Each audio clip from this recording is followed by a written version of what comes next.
ओम शांति। ओम शांति। ओम शांति। 28/9/2021 प्रातः मुरली। ओम शांति। बाप दादा मधुबन। आज परम सत्य गुरु, सत्य पिता, सत्य ज्ञान दाता, नर से नारायण बनाने वाले बेहद का बाप हम बच्चों से मुरली के महावाक्यों में क्या ज्ञान दिया, क्या धारण करने कहा, कौन सी मत दी। 28 तारीख की मुरली में बाबा ने कहा, मीठे बच्चे, बाप आए हैं तुम्हें पुजारी से पूज्य बनाने, पूज्य से पुजारी और पुजारी से पूज्य बनने की पूरी कहानी तुम बच्चे जानते हो। प्रश्न है, कौन सी बात दुनिया वालों के लिए असंभव लगती है और तुम सहज उसे अपने जीवन में धारण करते हो। उत्तर में बाबा ने कहा, दुनिया वाले समझते हैं कि गृहस्थ व्यवहार में रहते पवित्र रहना यह तो बिल्कुल असंभव है और तुम सहज धारण कर लेते क्योंकि जानते हो इसमें स्वर्ग की बादशाही मिलती है। तो यह बहुत सस्ता सौदा हुआ ना। गीत है, यह कौन आज आया सवेरे सवेरे। अब कौन आया सवेरे सवेरे, तो ऐसे तो नहीं कि दरवाजा नॉक करेगा, मन के द्वार। मन में कौन आया सवेरे सवेरे? परम पिता परमात्मा, बाप। ओम शांति। अंधियारा और सवेरा दुनिया के बिल्कुल अलग हैं, दुनिया के लिए बिल्कुल अलग हैं। वह तो कॉमन है, तुम बच्चों का सवेरा अनकॉमन है। दुनिया को पता नहीं अंधियारा और सवेरा किसको कहा जाता है। और बाबा की भाषा में जब रिंचक मात्र भी दुख नहीं, कोई अप्राप्ति नहीं, कोई अकाले मृत्यु, कोई भूख से, कोई कम उम्र में कोई एक्सीडेंट से, कहीं अतिवृष्टि, कहाँ अनावृष्टि, इस तरह का जब इस संसार में कुछ भी नहीं रहता तब सुख रहता है, उससे सवेरा कहते हैं। वही बाबा कहते कि तुम बच्चे जानते हो, दुनिया को पता नहीं अंधियारा और सवेरा किसको कहा जाता है। वास्तव में यह अंधियारा और सवेरा कल्प के इस पुरुषोत्तम संगम युग पर होता है। अभी अज्ञान अंधियारा दूर होता है। गाते भी हैं, ज्ञान सूर्य प्रगटा। वह सूर्य तो रोशनी देने वाला है, यह है ज्ञान सूर्य की बात। भक्ति को अंधियारा, ज्ञान को रोशनी कहा जाता है। अभी तुम बच्चे जानते हो सवेरा हो रहा है, भक्ति मार्ग का अंधियारा पूरा हो जाता है।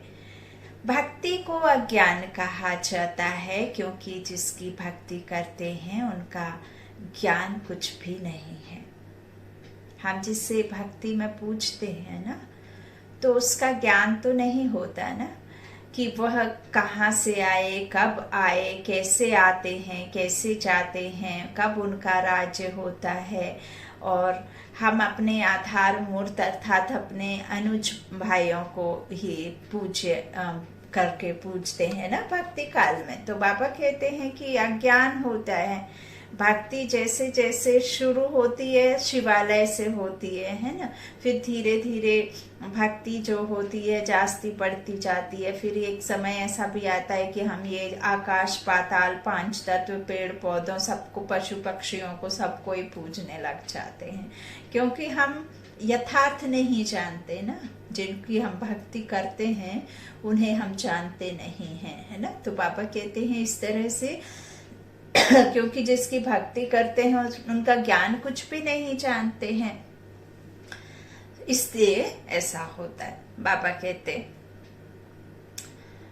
वेस्ट ऑफ टाइम होता है। गुड़ियों की पूजा होती रहती है, आधा कल्प से यह गुड़ियों की पूजा होती है। पूजा जिसकी करते उनका पूरा ज्ञान भी चाहिए। देवी देवताओं का है पूज्य घराना, वही पूज्य फिर पुजारी बनते हैं। तो पूज्य से पुजारी, पुजारी से पूज्य बनने की कितनी लंबी चौड़ी कहानी है। मनुष्य तो पूज्य पुजारी का अर्थ भी नहीं समझते हैं। परम पिता परमात्मा आते ही हैं संगम पर, जबकि अंधियारा पूरा होता है, सवेरा बनाने आते हैं। परंतु उन्होंने कल्प के संगम युगी के बदले युगे युगे लिख दिया है। यदि युगे युगे आते, हर युग में आकर हर युग का विनाश और फिर उसका स्थापना करते, तो इतना जास्ती दुख थोड़ी होता। हाँ, इतना संसार में हाहाकार, इतना दुख देने वाली आत्माएं थोड़ी होती, इतना आसुरी थोड़ी चढ़ जाता उनके ऊपर जंग। हाँ, तो इसीलिए वो तो आते ही हैं कल्प में एक बार। तो 5000 वर्ष का पूरा कल्प होता है, और कल्प के अंतिम में, अर्थात जब तक संसार दुखमय होकर उस परमात्मा को सच्चे दिल से नहीं पुकारता, जब तक पूरा अंधेरा नहीं होता, तब तक सवेरा कैसे होगा, है ना। तो इसी तरह से बाबा कहते हैं युगे युगे लिख दिया। तो जब 4 युग पूरे होते हैं तो पुरानी दुनिया पूरी हो गई, फिर नई दुनिया शुरू होती है। तो इसको कहेंगे कल्याणकारी संगम युग। अब इस समय सब नरकवासी हैं। जब कोई मरता है तो कहते हैं स्वर्ग पधारा तो जरूर नरक में था।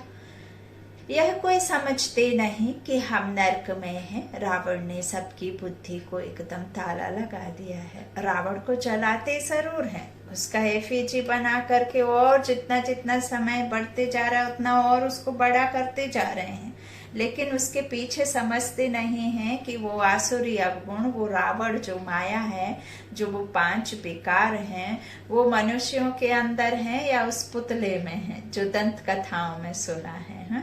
हर साल बड़ा करते चलाते, लेकिन कोई भी दुख में कमी नहीं है, और जास्ती होते जा रहे हैं, और दुनिया में पाप बढ़ते जा रहा है ना।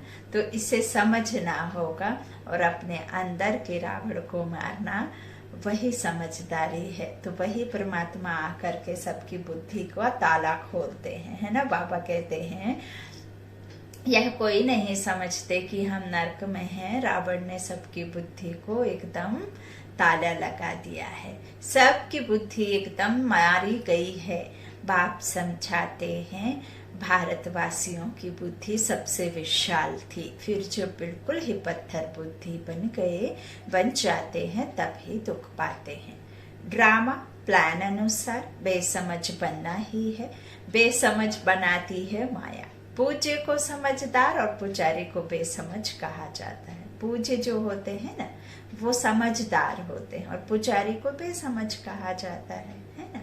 तो कहते भी हैं हम नीच पापी हैं, परंतु समझदार कब थे यह पता नहीं पड़ता, है ना। तो रावण रूपी माया बिल्कुल ही पत्थर बुद्धि बना देती है। अभी तुमको समझ आई है कि हम ही पूज्य थे, फिर पुजारी बने। अभी तुम बच्चों को खुशी होती है, बहुत दिनों से चिल्लाते आए हैं कि हमको शांति मिले अथवा जन्म मरण से छूट जाए, लेकिन इस माया की जंजीरों से मुक्ति हो जाए, यह ज्ञान भी किसकी बुद्धि में नहीं है। बाबा कहते तुम जानते हो सीढ़ी उतरते आते हैं, सतयुग में तो फिर भी धीरे धीरे उतरते हैं, टाइम लगता है। सुख की सीढ़ी उतरने में टाइम लगता है, दुख की सीढ़ी जल्दी जल्दी उतरते हैं। सतयुग त्रेता में 21 जन्म, द्वापर कलयुग में 63 जन्म, आयु कम हो जाती है। अभी तुम जानते हो हमारी चढ़ती कला चपटी में हो जाती है, चढ़ती में हो जाती है ना। हमारी चढ़ती कला क्या हो जाती है, चपटी में हो जाती है। गाते भी हैं जनक को सेकंड में जीवन मुक्ति मिली, परंतु जीवन मुक्ति का अर्थ समझते नहीं है। एक जनक को तो जीवन मुक्ति मिली, वह सारी दुनिया को मिली। अभी तुम्हारी बुद्धि का ताला खुल गया है। किसकी डल बुद्धि होती है तो कहते हैं परमात्मा इनको अच्छी बुद्धि दो, कहते हैं ना। तो सतयुग में ऐसी कोई बात नहीं। जो आत्माएं बहुत काल परमात्मा से अलग रहती हैं उनका भी हिसाब है। बाप जब परम धाम में थे उस समय जो आत्माएं उनके साथ मुक्ति धाम में रहती हैं, पिछाड़ी में आती हैं, वह बहुत समय साथ रहती है। हम तो थोड़ा टाइम वहां रहते हैं। जो आदि सनातन देवी देवताएं धर्म की आत्माएं हैं, आदि में पाठ बजाने आती हैं, वो तो बहुत कम समय रहती हैं ना, बाबा कहते हैं। तो हम तो थोड़ा समय टाइम वहां रहते हैं। पहले पहले हम बाप से बिछुड़ते हैं। इसलिए गाया जाता है आत्मा परमात्मा अलग रहे बहुकाल। हाँ, तो उन्हों का ही अब मेला होता है, जो बहुत समय बाप के साथ अलग रहे हैं। अब जैसे मान लीजिए आदि से ड्रामा में आत्माएं आई, एक तन छोड़ दूसरा लिया, तो ऐसे तो नहीं है ना कि आत्मा वापस चली जाती होगी। यहाँ ही जन्म लेना है, यहाँ ही मरण है ना। तो इस तरह से वो, इसीलिए बहुत काल तक बाप से बिछड़ी हुई आत्माएं कहते हैं ना, बहुकाल रहे अलग। तो इस तरह बाप कहते हैं कि खास तुम, पापा कहते हैं बहुत समय अलग रहे तो जो वहां बहुत समय साथ रहते उनको नहीं मिलते हैं। बाप कहते हैं खास तुम बच्चों को मैं पढ़ाने आता हूँ। तुम बच्चों के साथ हूँ तो सबका कल्याण होता है ना। तो पापा कहते हैं जो मेरे साथ रहते हैं ना उनको मैं नहीं मिलता हूँ। वाह बाबा, वाह वाह ड्रामा, वाह। तो पापा कहते हैं कि मैं तुम बच्चों को खास पढ़ाने आता हूँ, तुम बच्चों के साथ हूँ तो सबका कल्याण होता है। अभी सबकी कयामत का समय है, कयामत का समय है ना। बाबा कहते हैं अभी सब हिसाब किताब चुकतो कर चले जाएंगे, बाकी तुम राजभाग पाएंगे। यह बातें कोई की बुद्धि में नहीं है। गाते भी हैं गॉडफादर, लिबरेटर, गाइड, दुख से लिबरेट कर शांति धाम में ले जाने के लिए गाइड बनते हैं, सुख धाम के लिए गाइड नहीं बनते। आत्माओं को शांति धाम में ले जाते हैं, वह है निराकारी दुनिया जहाँ आत्माएं रहती हैं, परंतु वहां कोई जा नहीं सकता क्योंकि पतित हैं। इसलिए पतित पावन बाप को पुकारते हैं। खास भारतवासी जब उल्टे बन जाते हैं तब बेहद बाप को ही कुत्ते बिल्ली पत्थर ठिक्कर में ले जाते हैं। आत्मगिलानी कितना बाबा का, अपने खुद के बाप का कितना ना हम गाली देने जैसा उनके साथ में करते हैं, है ना। ठिक्कर बित्तर कुत्ते बिल्ली पक्षियों में, कुत्तों में, सब में कह देते ना। बाबा कहते तो ले जाते हैं कब, जब भारतवासी जब उल्टे बन जाते हैं तब बेहद के बाप को ऐसे सब कहते हैं। तो वंडर है ना, अपने से भी मुझे नीचे ले जाते हैं। यह भी ड्रामा बना हुआ है, किसका दोष नहीं है, सब ड्रामा के वश में है, ईश्वर के वश नहीं। ईश्वर से भी ड्रामा तीखा है। बाप कहते हैं मैं भी ड्रामा अनुसार अपने समय पर आऊंगा। मेरा आना एक ही बार होता है। भक्ति मार्ग में मनुष्य कितने धक्के खाते हैं। तुमको बाप मिला है, बाप से चपटी में वर्षा लेना है। वर्षा मिल गया फिर धक्के खाने की दरकार नहीं। बाबा कहते, भगवान खुद कहते हैं मैं आकर वेदों शास्त्रों का सार समझाता हूँ। पहले सचखंड था फिर झूठखंड कैसे बना यह किसको पता नहीं है। गीता किसने सुनाई यह भी भारतवासी नहीं जानते। भारत का ही आदि सनातन देवी देवता धर्म था। देवता धर्म वाले भी ही सतो प्रधान पूज्य से जब तमो प्रधान पुजारी बन जाते हैं तब देवता धर्म प्रायः लोप हो जाता है। फिर बाप आकर फिर से उस धर्म की स्थापना करते हैं। चित्र भी है, शास्त्र भी है। भारतवासियों का एक ही शास्त्र श्रोमणी गीता है। हर एक अपने धर्म को ही भूल गए हैं, इसलिए नाम बदल हिंदू रख दिया है। ड्रामा में नोंद है। आत्मा ही पुनर्जन्म में आते तमो प्रधान बन जाती है, खाद पड़ जाती है। तुम जानते हो हम सच्चे जेवर थे, अब झूठे बन गए। ठीक उसी तरह जैसे गोल्ड में प्यूरिटी नहीं है बिल्कुल, आपको 3 कैरेट 9 कैरेट का भी लोग 22 कैरेट का कह के थमा देते हैं, क्योंकि अब प्योरिटी नहीं है। ऐसे ही आत्मा प्योर नहीं है ना, उसमें जंक लग गई है ना, खाद जम गई है। उस खाद को निकालने वाला जौहरी हमें आकर के किस में पकाता है, ज्ञान सूर्य आकर हमें ज्ञान अग्नि में, योग अग्नि में पकाते हैं, है ना, फिर सच्चा सच्चा सोना बनाते हैं। तो तुम जानते हो हम सच्चे जेवर थे, अब झूठे बन गए। जेवर शरीर को कहा जाता है। पहना हुआ है ना आत्मा ने जेवर, तो झूठा है ना, ये तो विनाशी है शरीर। तो पापा कहते हैं शरीर द्वारा ही पाठ बजाते हैं। हमको कितना लंबा 84 जन्मों का पाठ मिला हुआ है। देवता क्षत्रिय आप ही पूज्य पुजारी तुम बनते हो। मैं अगर पूज्य फिर पुजारी बनूं तो तुमको पूज्य कौन बनाए? वो एवर प्योर है, वो ही आकर हमें प्योर बनाते हैं। अगर वो ही आए इस जन्म मरण में और वो ही दुख सुख भोगें तो फिर कौन बचा जो हमें दुख से निकालेगा, है ना। जिसने दुख भोगा वो जरूर जन्म मरण में आएगा, तो वो परम पिता परमात्मा फिर कैसे बनाएगा हमें, है ना। तो बाबा यह जो गुहा राज हम आत्माओं को समझाते हैं वो बुद्धि से समझने की बातें हैं। बाबा कहते हैं मैं तो एवर पावन ज्ञान का सागर पतित पावन हूँ, तुम ही पूज्य पुजारी बन दिन और रात में आते हो, परंतु वो लोग जानते नहीं, बाप समझाते हैं, दुनिया झूठी बनती जाती है। तो इतनी झूठी कहानियां बैठ बनाई हैं, व्यास ने भी कमाल की है। अब व्यास भगवान तो नहीं है, भगवान ने तो आकर ब्रह्मा द्वारा वेदों शास्त्रों का सार समझाया, ब्रह्मा मुख द्वारा समझाया ना, तो उन्होंने शास्त्र दे दिए हैं ब्रह्मा को। अब भगवान कहाँ? ऐसे तो नहीं विष्णु की नाभि से ब्रह्मा निकला, ऐसे तो असंभव है ना, संभव ही नहीं है कि विष्णु की नाभि से निकले। तो बाबा कहते हैं कि इस तरह से बताया है कि विष्णु की नाभि से ब्रह्मा निकला, तो विष्णु ने बैठ शास्त्रों का सार बताया? नहीं, ब्रह्मा द्वारा समझाया है। त्रिमूर्ति के ऊपर है शिव बाबा, वह बैठ सार बताते हैं ब्रह्मा द्वारा।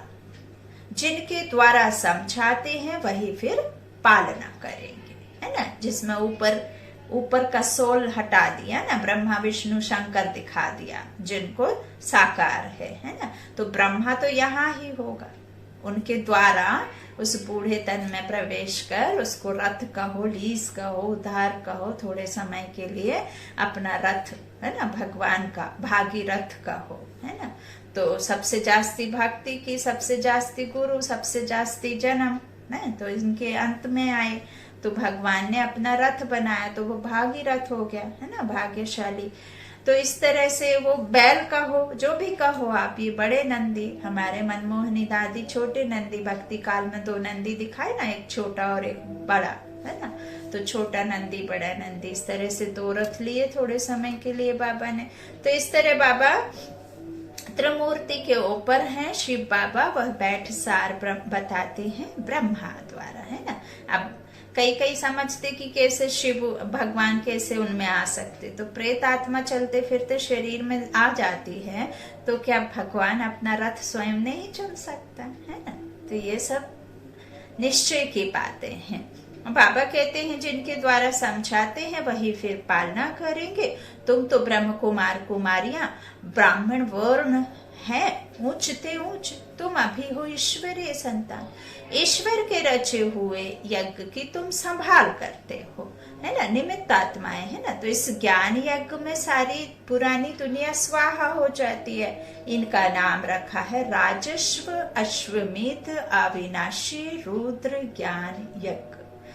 वह यज्ञ रचते हैं तो मिट्टी का शिव और सालिग्राम बनाते हैं, उत्पत्ति कर पालना कर फिर खलास कर देते हैं उन्हें, प्राण प्रतिष्ठा करते हैं, उनकी पूजा करते हैं, उनका सब कुछ करते हैं और उत्पत्ति कर पालना कर फिर खलास कर देते हैं ना। तो देवताओं की मूर्तियां भी ऐसे ही करते हैं। जैसे छोटे बच्चे गुड़िया का खेल करते हैं ऐसे यह भी करते हैं। अब बाप के लिए तो कहते हैं स्थापना पालना फिर विनाश करते हैं। पहले स्थापना, अभी तुम मृत्यु लोक में अमर लोक के लिए पढ़ रहे हो, यह तुम्हारा मृत्यु लोक का अंतिम जन्म है। बाप आते हैं अमर लोक स्थापन करने। एक पार्वती को कथा सुनाने से क्या होगा? अमरनाथ शंकर को कहते हैं, उनको पार्वती देते हैं। अब शंकर पार्वती स्थूल में आ कैसे सकते, जबकि उन्होंने सूक्ष्म वतन में दिखाया है। अभी तुमको समझाया है। जगत अम्बा, जगत पिता, लक्ष्मी नारायण बनते हैं। लक्ष्मी नारायण फिर 84 जन्मों के बाद जगत अम्बा जगत पिता बनते हैं। उनको जगत अम्बा जगत पिता बनने में 84 जन्म लेने पड़ते हैं और अभी वो लक्ष्मी नारायण है ना। तो फिर बाद में बनेंगे जगत अम्बा जगत पिता, तो वो भी यही होना ना। तो बाबा कहते वास्तव में जगत अम्बा है पुरुषार्थी, फिर लक्ष्मी है पावन प्रारब्ध, उसकी प्रारब्धि प्राप्ति हुई ना। तो महिमा जास्ती किसकी है? जगत अम्बा। पर देखो कितना मेला लगता है। काली कलकत्ते वाली मशहूर है। काली माता के पास भला काला पिता क्यों नहीं बनाया है ना? ऐसे बनाना था ना। तो वास्तव में जगत अम्बा आदि देवी ज्ञान चिता पर बैठ काले से गोरी बनती हैं। पहले ज्ञान ज्ञानेश्वरी है, फिर राज राजेश्वरी बनती हैं। यहाँ तुम आए हो ईश्वर से ज्ञान लेकर राज राजेश्वरी बनने। लक्ष्मी नारायण को राज्य किसने दिया? ईश्वर ने।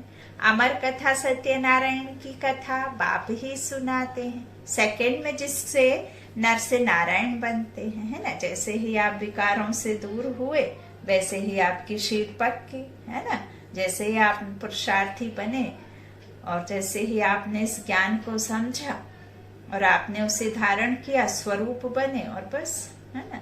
तो अभी तो बच्चों के कपाट खुल गए कि काम महाशत्रु है। कहते हैं गृहस्थ व्यवहार में रहकर पवित्र रहना असंभव है। समझाया जाता है बाप स्वर्ग का रचयिता है, तो जरूर वह अपने बच्चों को स्वर्ग की बादशाही देंगे।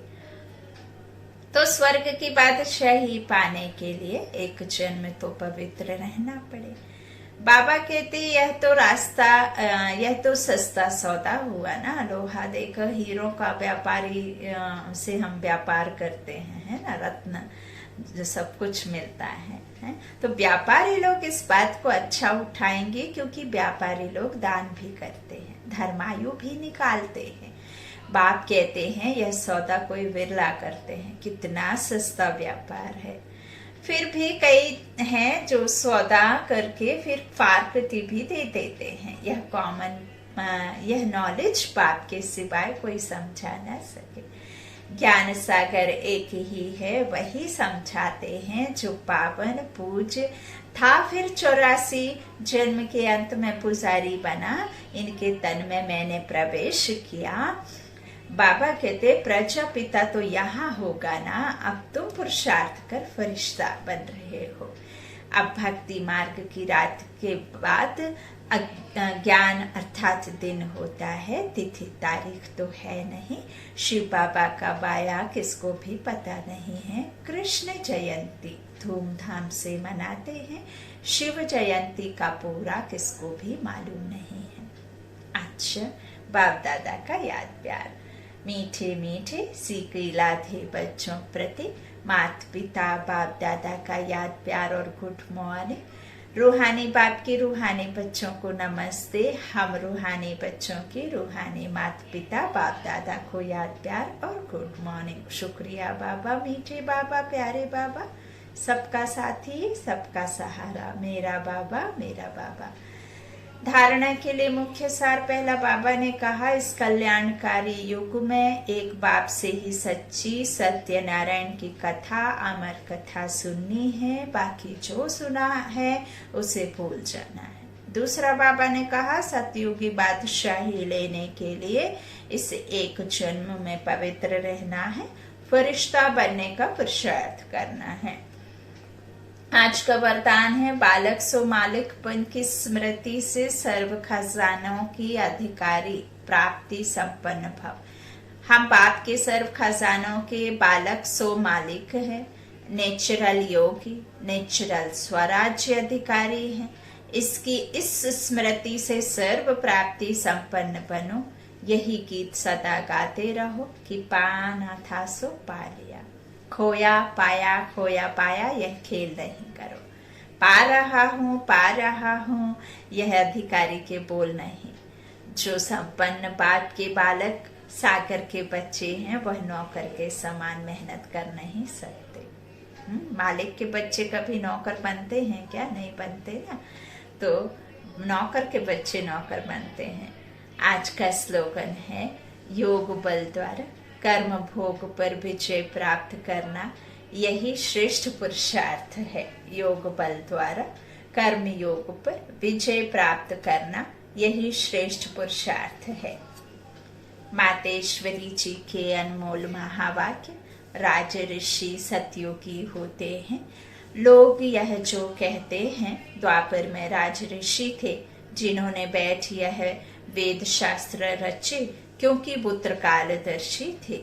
अब वास्तव में राज ऋषि हम सतयुग में ही कह सकते हैं क्योंकि वहां विकारों का पूरा जीते हुए हैं, अर्थात कमल के फूल समान जीवन मुक्त अवस्था में रहते राजाई चलाते हैं। बाकी यह जो द्वापर में परमात्मा को प्राप्त करने के लिए तप करने वाले राज ऋषि हैं जिन्होंने वेद शास्त्र रचे हैं। सतयुग में तो वेद शास्त्रों की जरूरत ही नहीं रहती, ना हम उन्हों को त्रिकालदर्शी कह सकते हैं।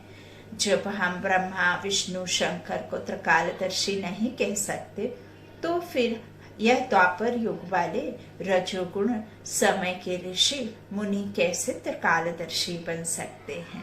त्रिकालदर्शी अर्थात त्रिमूर्ति, त्रिनेत्री सिर्फ एक परमात्मा शिव को कह सकते हैं, है ना। जो स्वयं इस कल्प के अंत में आए सारी रचना का अंत दे देते हैं, वहां सतयुग में प्रारब्ध भोगनी है। वहां यह ज्ञान नहीं रहता कि हम ब्रह्मावंशी ब्राह्मण ही सिर्फ मास्टर त्रिनेत्री त्रिकालदर्शी बनते हैं। बाकी सारे कल्प के अंदर कोई को भी ज्ञान नहीं मिल सकता है, ना देवताओं को ना मनुष्यों को त्रिकालदर्शी कह सकते हैं। अच्छा, ओम शांति, ओम शांति, ओम शांति।